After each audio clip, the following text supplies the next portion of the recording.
Ayan, dahil medyo malabo na nga yung ilaw ng sasakyan ng anak ko, yung headlight niya. Ayan, nakita nyo yung mga mark na yan na parang faded na siya.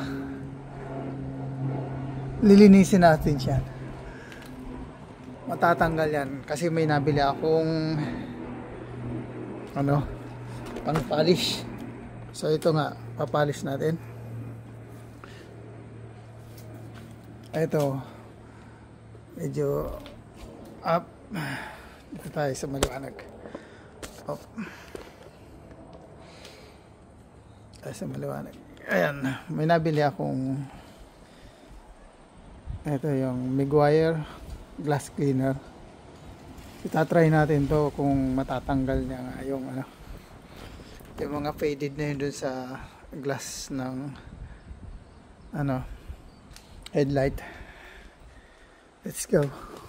Try natin.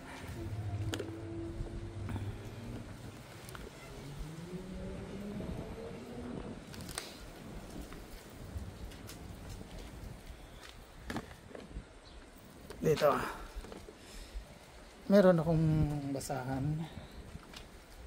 Ayun sa instruction dito,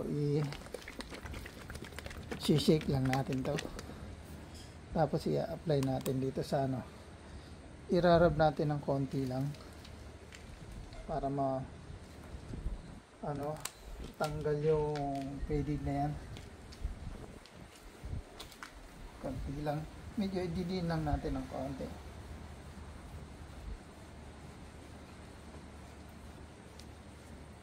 Ayun, applyan natin ng mga ilang beses, mga 2 o kaya 3 beses na irarab lang natin yan.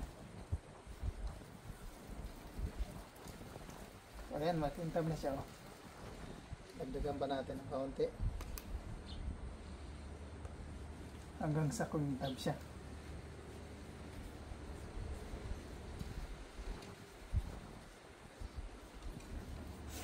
So ayan nga, hanggang dito muna tayo. Papakita natin sa video kung effective nga siya. Alright, punasan natin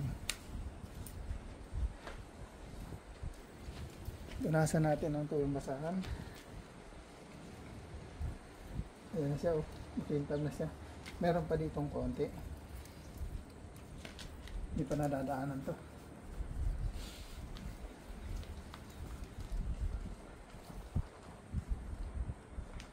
So ayan nga, kuminis siya,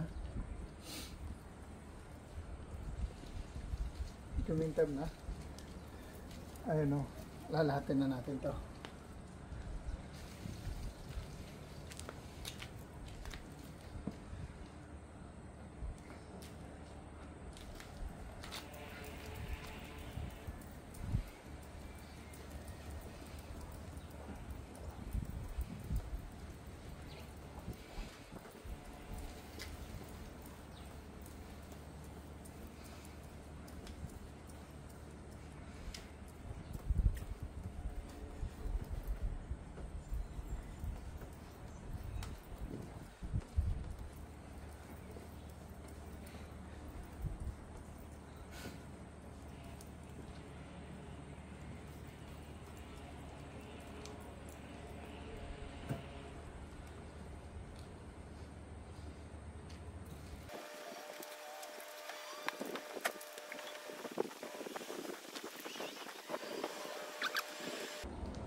After polish,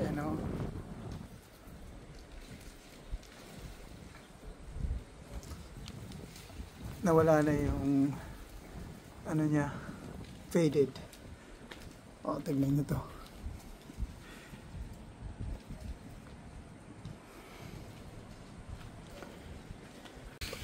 Pagkatapos applyan natin siya ng ceramic spray coating para maprotektahan yung kanyang, tatagal ito ng mga 12 months ayon sa nakalagay dito.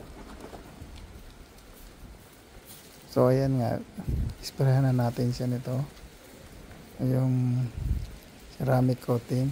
Pagkatapos punasan na natin siya ng basahan para mapantay yung pagkaka-apply doon sa kanyang salamin. Pagkatapos tiklopin lang ng maigi yung basahan para pantay yung pagkakapunas doon. Tapos pangalawa, ispirahan uli natin ng pangalawa. Ganyan lang. Medyo banayad lang yung pagkakapunas para hindi naman siya kumalat. Ayan, hanggang punasan mo na lang yung mga lumagpas doon. At yung kabila naman, gagawin natin yung kabila. Ganun din ang gagawin natin para lang din na process. Hanggang sa ayan nga. Ganyan lang ang pagkakapunas. Dahan-dahan lang para medyo pantay yung kanyang lapat ng ceramic. Tapos yan, patayin mo lang siya ng konti. Antayin mo lang siya hanggang sa apply mo siya ng panibago. Ganyan lang. Kahit sino kayang gawin yan. Dahil kaysa magbabayad pa kayo, makatipid na kayo kung kayo lang ang gagawa ng sarili ninyong sasakyan. O yan, okay na yan.